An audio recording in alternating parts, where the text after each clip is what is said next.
मैंने बहुत सारे स्टूडेंट देखे हैं जो जनरली मैं जब मिलता हूँ या मुझसे बात करते हैं तो अक्सर पूछते हैं कि हम लोग प्रैक्टिस तो बहुत करते हैं, लेकिन पिछले 3 साल से 4 साल से 2 साल से तैयारी कर रहे हैं और कहीं ना कहीं रिजल्ट को देखते हुए कॉन्फिडेंस डाउन है। मतलब समझ नहीं आता, will we select in R JE seat or not. तो भाई सिंपल सी बात है।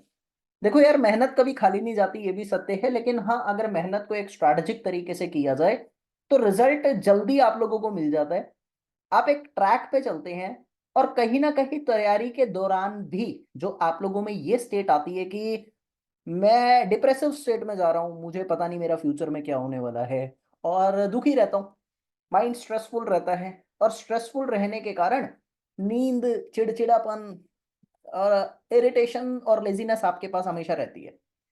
तो स्ट्रेटजी अगर आप लोगों को पता है ना कि हमें किस तरह से तैयारी करनी है, तो बिलीव मी, इनपुट कम जाता है, आउटपुट ज्यादा आता है। इरिटेशन, लेजीनेस, डिजीनेस जैसे फैक्टर से आप लोग बच जाते हैं और दिमाग जो है ना वो एक ट्रैक पे 24 घंटे चलता है, तो ये रिजल्ट आपको अच्छा देता है। तो what is the strategy that I need to follow for R JE exam? तो मैंने जो फॉलो की थी अपने टाइम पे, वो मैं आप लोगों के साथ शेयर करता हूँ। हालांकि मैंने इस तरह की स्ट्रेटजी पहले भी आप लोगों के साथ शेयर करी है, लेकिन हाँ, इसको एक नए नाम के साथ नए अंदाज में शेयर करता हूँ। आसानी से आप इसको फॉलो कर सकते हैं और कहीं ना कहीं अपने रिजल्ट को अचीव कर सकते हैं, बहुत ज्यादा मेहनत ना करके कम मेहनत में, क्योंकि आपकी एफिशिएंसी इंक्रीज होने वाली है। तो बात आती है, the strategy is named as एक दो का चार, वन टू टू का four, my name is Lakhan. Strategy कुछ इसी तरह की है, थोड़ा समझ कर चलना। देखो हमारा दिमाग क्या कहता है, भाई हम सिविल इंजीनियर हैं, इश्क सबने किया ही होगा, और मैं हमेशा कहता हूं इश्क करो दिखावा नहीं। क्यों? इस पे सेशन भी लेकर आऊंगा 10 मिनट का। बाय द वे, हमने जब इश्क किया था पहली बार, मैं किसी लड़की को देखा था, और अभी यहाँ लड़की की बात कर रहा हूँ, लेकिन सेशन में बताऊंगा कि इश्क किससे करना है और कैसे करना है। भाई रिजल्ट बहुत अच्छा आएगा। तो जब हमने पहली बार उसको देखा था तो वो देखते ही एक झलक में न जाने क्यों दिमाग में बस गई थी। फिर देखने के बाद बहुत सारे टाइम मिलने की कोशिश करी, एट लास्ट हम मिल भी गए, और जैसे जैसे जैसे जैसे हम मिलते गए, वैसे वैसे हम लोगों की मेमोरीज और ज्यादा शार्प होती रही एक दूसरे के प्रति, और ज्यादा दिमाग में बसते रहे और सारा दिन उसी के बारे में सोचते रहे। उस टाइम पे ना हम लोगों को कोई शर्म नहीं आती थी, उस टाइम पे हमारे दिमाग में सिर्फ वो ही रहती थी, और इतना रहने लग गई कि जब मैं उसके बारे में सोचता था तो उसका नाम, उसकी ड्रेस, उसकी आंख, उसके बाल, उसके नाक, उसके कान, उसकी खाल, उसके गाल, हर चीज उसकी मेरे दिमाग में समा जाती थी। जब पहली बार मिले थे तो क्या ये चीजें हुई थी? जब पहली बार के बाद दूसरी बार मिले तो क्या ये चीजें हुई थी, इस डीप फील में आए थे? कब आए? जब आप बार बार बार बार बार बार मिलते रहे।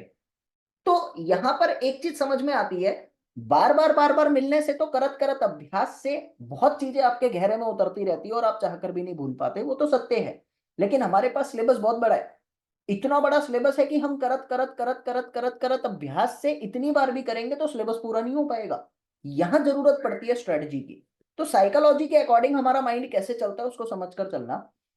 आप पहली बार किसी चीज को पढ़ते हो, अच्छा एक चीज मैं स्ट्रेटजी बताने से पहले ये बता देता हूं, मैंने शॉर्ट्स भी बनाई थी इसके रिगार्डिंग चैनल पे, कि यार जितना आपको याद रहता है ना, आप उतना पढ़ो। जबरदस्ती इस ईगो में आकर अपने आप को प्रूव मत करो कि मुझे तो 200 क्वेश्चन करने हैं, मुझे 500 क्वेश्चन करने हैं, मुझे ये किताब ही खत्म करनी है। यही तो गलती है। हमारे दिमाग में पहले से एक ईगो भर दी जाती है कि मुझे खत्म करना है। शुरुआत कर रहे हो और जिंदगी भर साथ लेकर चलना है, इस फील के साथ पढ़ो, इस भाव के साथ पढ़ो।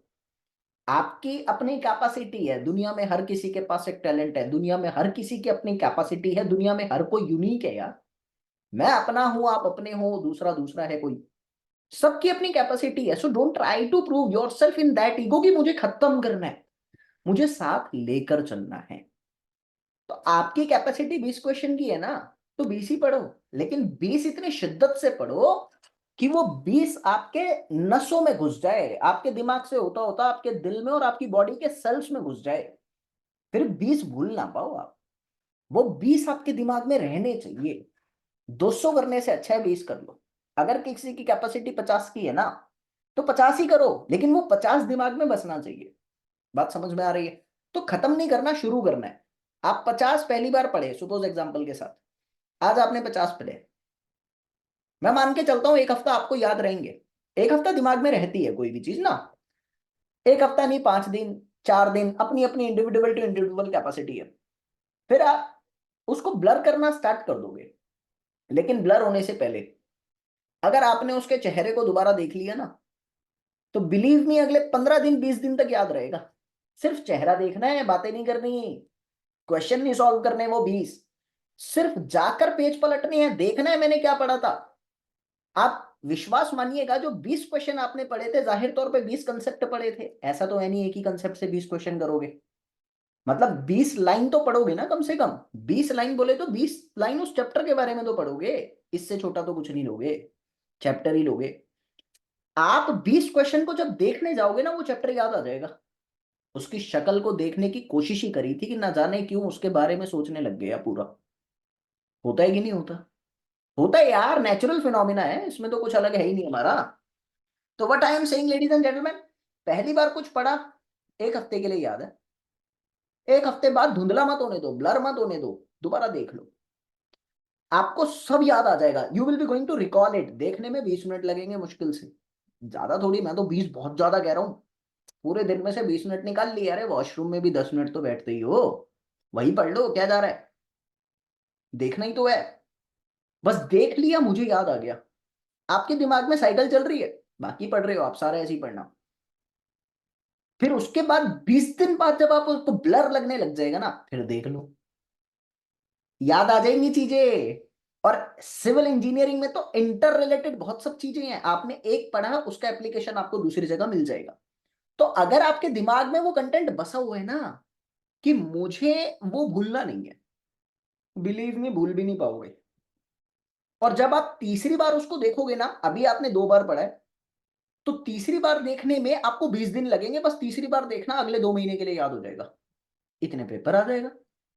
तो मैंने स्ट्रेटजी यहां पर जो बनाई है वो 1 2 का 4 बनाई है। एक्सपोनेंशियली आपकी मेमोरी इंक्रीज होती है, एक्सपोनेंशियली डाटा फैक्ट आपके दिमाग में बसता है। और बस आप कोशिश तो करो, मैं भूलने नहीं दूंगा, मैं देखता हूं कैसे भूलेगा, गारंटी दे रहा हूं मैं आप लोगों को इस चीज की। तो ये स्ट्रेटजी जो मैंने आपको बताई है 1 2 का 4, ये मैंने फॉलो करी थी, और मुझे भी किसी आईएएस ऑफिसर ने बताई थी when I was in my college. तो जान पहचान थी, तो अच्छा बन गया था वहां से। और बिलीव में मेरा हर एग्जाम जिसके लिए मैंने पढ़ाई करी है वो पहली बार में निकला है।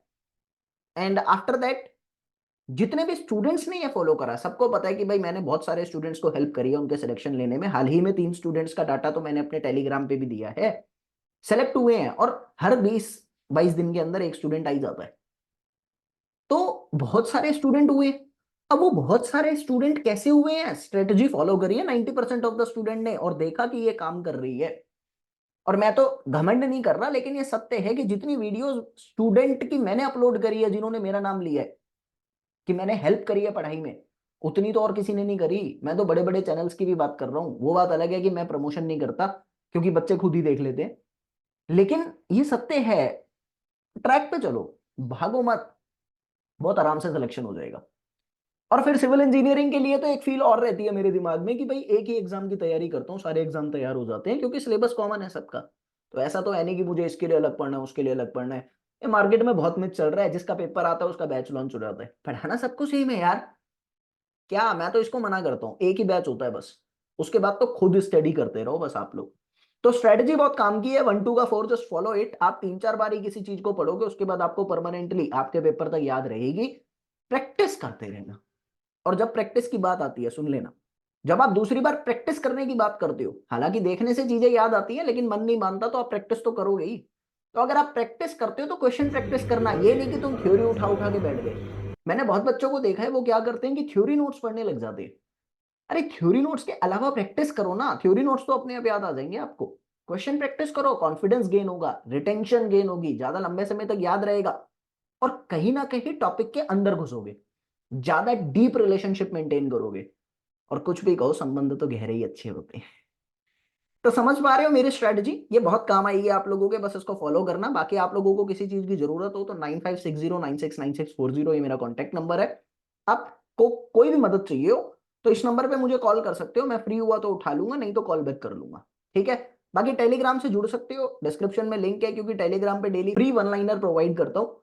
क्विज होती है टेलीग्राम पे, तो बच्चों की रिवीजन होती रहती है, बच्चों का फीडबैक अच्छा जा रहा है टेलीग्राम के अकॉर्डिंग। तो आप भी जुड़ सकते हो, कोई ऐसी दिक्कत नहीं है। तो चलते हैं, thank you for being with me in this session. और बहुत जल्दी इस कमिंग संडे को आप लोगों के लिए मेरी तरफ से एक मेगा सरप्राइज आ रहा है। क्या है मेगा सरप्राइज, संडे को ही पता लगेगा। 9 बजे free one liner crash course चलता है, आप ज्वाइन हो सकते हो। आपको कहीं ना कहीं बेनिफिट मिलेगा हर एग्जाम में, क्योंकि 60% के नियर अबाउट उसी में से आपके पेपर में आता है। बाय।